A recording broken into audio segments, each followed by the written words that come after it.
तो इसमें हम कंट्रोल एंड कोऑर्डिनेशन पढ़ेंगे, जो बायो के क्लास 10 का सेकंड चैप्टर है। ठीक है, सिंपल सा चैप्टर है, इसमें सिंपल सी चीज़ें हैं वे समझेंगे। सबसे पहले हम समझते हैं कि कंट्रोल एंड कोऑर्डिनेशन है क्या, क्योंकि अगर हमने चैप्टर को समझ लिया कि चैप्टर में है क्या, चैप्टर में कैसे कैसे हमें काम करना है, तो इट मीन्स दैट आपने आधे से ज़्यादा अपना जो कंसेप्ट क्लियर कर लिया। तो पहले कंट्रोल एंड कोऑर्डिनेशन समझते हैं। क्या है कि अगर देखो मैं बात करूँ, मैं बहुत सारी एक्टिविटीज़ करता हूँ अपनी लाइफ में, बहुत सारी एक्टिविटीज़ करता हूँ, बहुत सारे फंक्शंस करता हूँ अपनी लाइफ में। ये किसकी वजह से कर पाता हूँ? अब जैसे मान लो कि मैं बाहर खेलने जाता हूँ, मैं पढ़ता हूँ, मैं खाना खाता हूँ, मैं सोता हूँ, मैं नहाता हूँ, मैं कुछ भी काम करता हूँ, किसकी वजह से कर पाता हूँ? क्योंकि मेरे पास ना एक अच्छा सा एक प्रॉपर कंट्रोल एंड कोऑर्डिनेशन का सिस्टम है, जो कि बहुत ज़्यादा ज़रूरी है। हमको लिखा है कि proper control and coordination is necessary to carry out various functions activities of life. अगर हमें लाइफ में कुछ अपने फंक्शंस करने हैं, कुछ एक्टिविटीज़ करनी है, तो बहुत ज़्यादा इम्पॉर्टेंट है। अब हम कैसे बात कर सकते हैं कि अब if you talk about the mad people, तो अगर मैं उनकी बात करूं तो they can not perform any functions, they can not perform any activities in their life. क्यों नहीं कर पाते हैं? क्योंकि उनका जो कंट्रोल एंड कोऑर्डिनेशन का जो सिस्टम है वो डैमेज हो चुका है, या उनके थोड़ी we can say that there is something issue in their brain, तो इसलिए वे कुछ भी फंक्शन से एक्टिविटीज़ नहीं कर पाते हैं। अब दूसरी चीज़ क्या है कंट्रोल एंड कोऑर्डिनेशन में, क्या इंपॉर्टेंस है कि हमें करेक्ट रिस्पॉन्स करने में हेल्प करता है, करेक्ट रिस्पॉन्स करने में हेल्प करता है।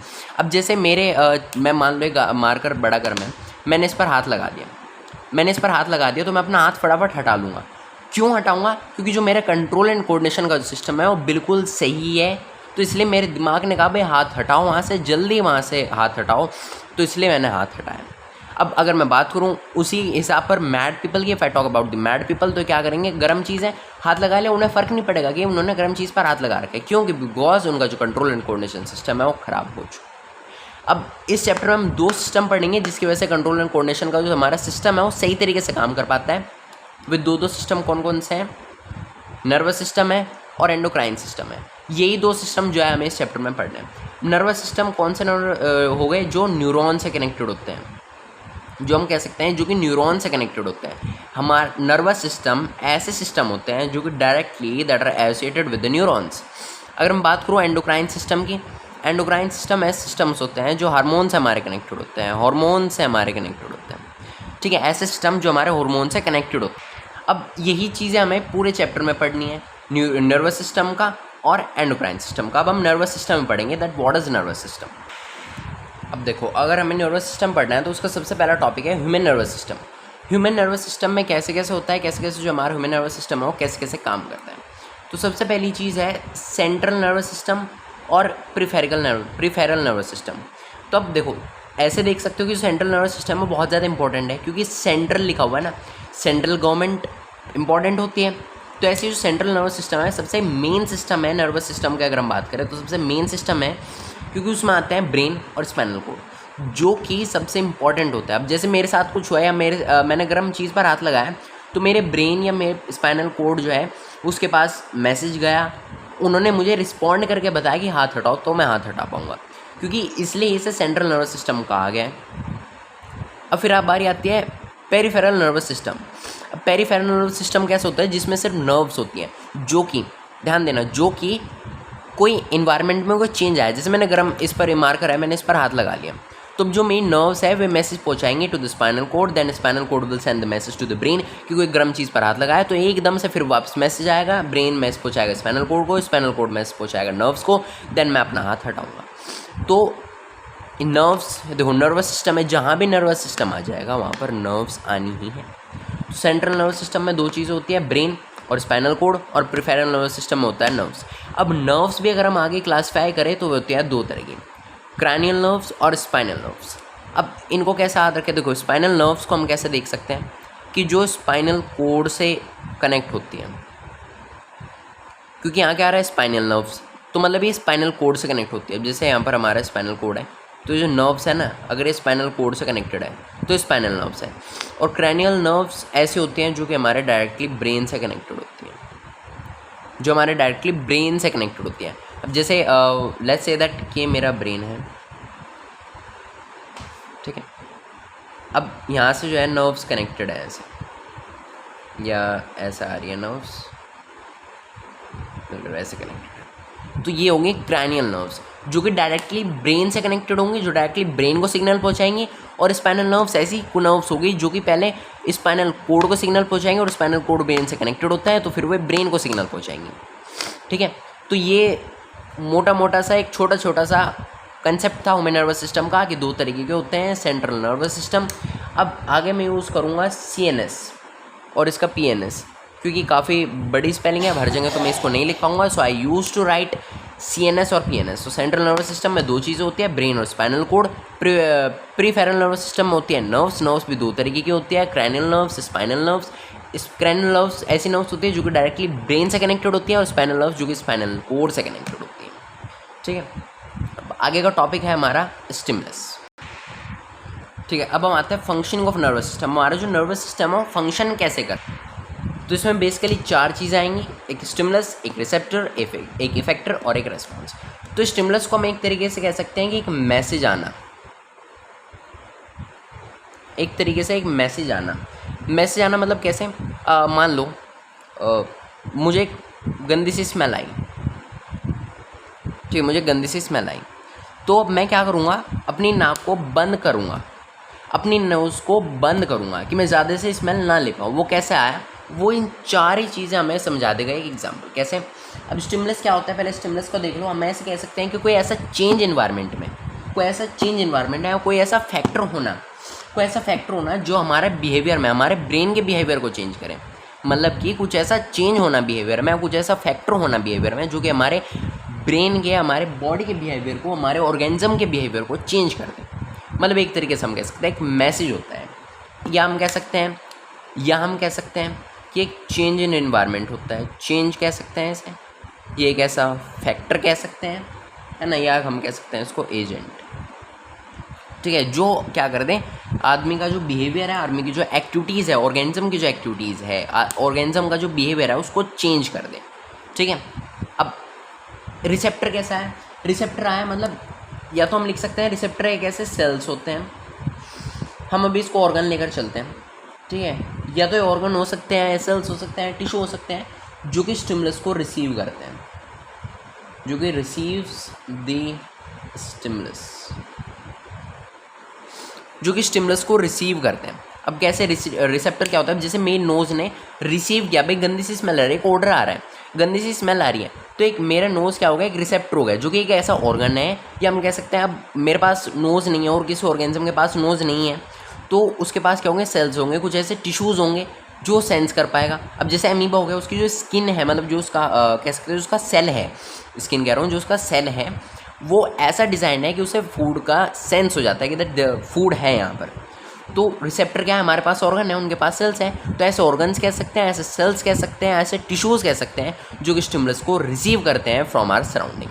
बात करते हैं इफेक्टर्स की। अब इफेक्टर क्या होते हैं, इफेक्टर होते हैं एक ऐसे ऑर्गन ही कह लो, एक ऐसे ऑर्गन कह लो जो कि रिस्पॉन्स करते हैं, गिव्स रिस्पॉन्स, जो कि रिस्पॉन्स करते हैं। अब जैसे मेरा नाक है, वही रिसेप्टर है। अब इफेक्टर कौन है, जिसने रिस्पॉन्स दिया। अब मेरे दिमाग ने भाई मुझे रिस्पॉन्स दिया यार कि भाई नाक बंद करो क्योंकि बहुत गंदी स्मेल आ रही है, वो दिमाग को अच्छी नहीं लग रही है, तो दिमाग क्या है, इफेक्टर है, जिससे एक ऐसा ऑर्गन है, या ऐसा हम कह सकते हैं ग्लैंड है, एक ऐसी मसल है, ऐसा एक टिश्यू है जो कि एक रिस्पॉन्स दिया है, कि उस स्टिमुलस जो आया है उसका रिस्पॉन्स दिया है। अब एक चीज़ आती है रिस्पॉन्स। रिस्पॉन्स क्या होता है, हम कह सकते हैं एक रिएक्शन टुवर्ड्स द स्टिमुलस। ठीक है, अब जैसा रिएक्शन दिया ना वो होता है रिस्पॉन्स, कि क्या उसने क्या रिस्पॉन्स दिया। अब जैसे मैंने किसके पास कोई ऑफ़र भेजा तो उसने क्या रिस्पॉन्स दिया, मुझे क्या रिएक्शन आया उसका ऑफ़र देखकर।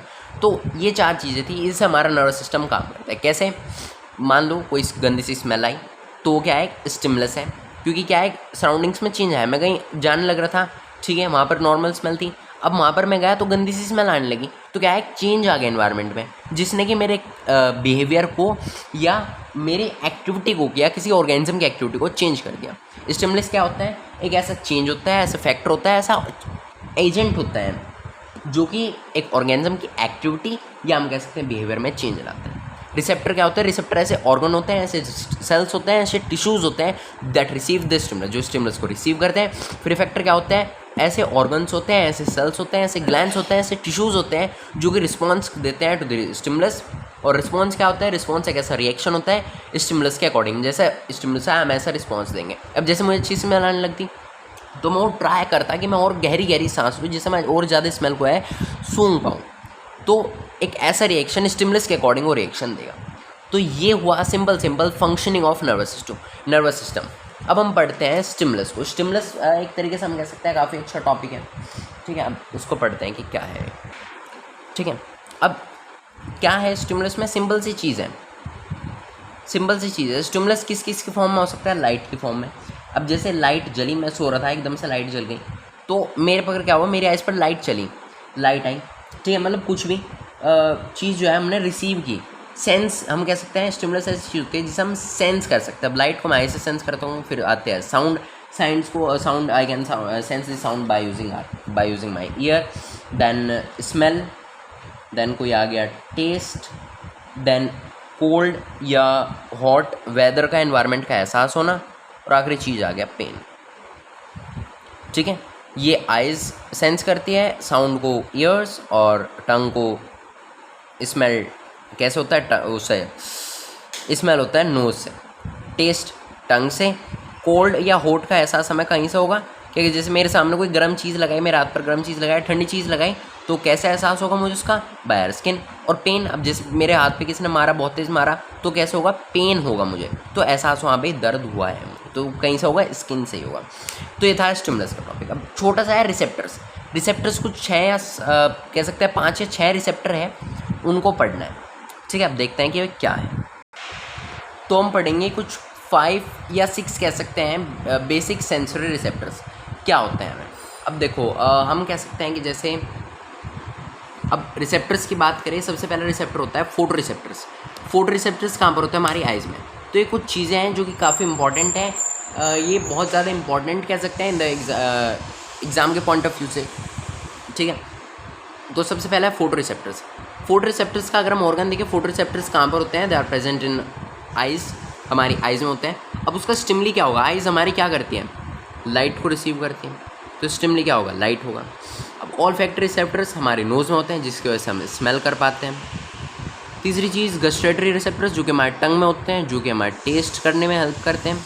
देन फेनो रिसेप्टर्स, जो कि हमारे ईयर में होते हैं, जो कि हमारे कहीं में सूंघने में हेल्प करते हैं ना, नहीं, सुनने में हेल्प करते हैं, मतलब साउंड को रिसीव करने में हेल्प करते हैं। Then will come to the thermoreceptors, जो कि हमारे हॉट या कोल्ड होने का एहसास दिलाते हैं, हॉट या कोल्ड होने का एहसास दिलाते हैं।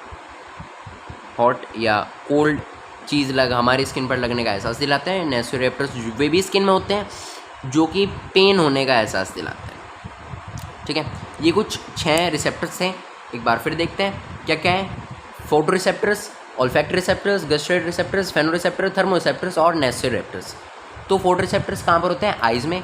ऑल्फैक्टरी रिसेप्टर्स नोज़ में। केमिस्ट्री में सेकंड चैप्टर में पढ़ा होगा कि ऑल्फैक्टरी इंडिकेटर्स क्या होते हैं, वो हम सूंघ कर बताते हैं, तो इसलिए नोज़ में होते हैं। गस्टेटरी रिसेप्टर्स टंग में। फेनो रिसेप्टर्स ईयर में। देखो फोन, फैनो सिमिलर से वर्ड लग रहे हैं, देखो फ़ोन और फैनो की स्पेलिंग सेम है, वर्ड का थोड़ा अरेंजमेंट अलग अलग है। तो हम ऐसे देख सकते हैं कि फ़ोन से हम क्या करते हैं, ज़्यादातर हम सुनते हैं फ़ोन में, तो ये ईयर हो गया। थर्मो रिसेप्टर, थर्मो मतलब हीट, केमिस्ट्री में पढ़ा है हीट, तो मतलब होल्ड या कोल्ड होने का एहसास। फोटो रिसेप्टर्स मतलब फोटो हम कहीं से देखते हैं, आइज से देखते हैं, ठीक है। ऑल्फैक्टरी नोज, गस्टेटरी टंग, phonoreceptors, phonoreceptors ear, thermoreceptors skin, nociceptors और ये भी स्किन। अब इनके स्टिमुली देख लेते हैं। ये आइज क्या करती है, लाइट को सेंस करती है, nose sense the smell, tongue sense the taste, ear sense the sound, skin sense the hot and cold और skin also sense the feeling of pain. तो ये आखिरी टॉपिक था इस वीडियो का, ठीक है। अगले वीडियो में जो हम पढ़ेंगे दैट इज़ न्यूरॉन या नर्व सेल हम कह सकते हैं, ठीक है, वो भी जल्द ही आएगी। न्यूरॉन और नर्व सेल को हम पूरे डिटेल में सब चीज़ उसका एक कोना कोना छान रखें, ठीक है। तो मिलते हैं अगली वीडियो में। Thank you.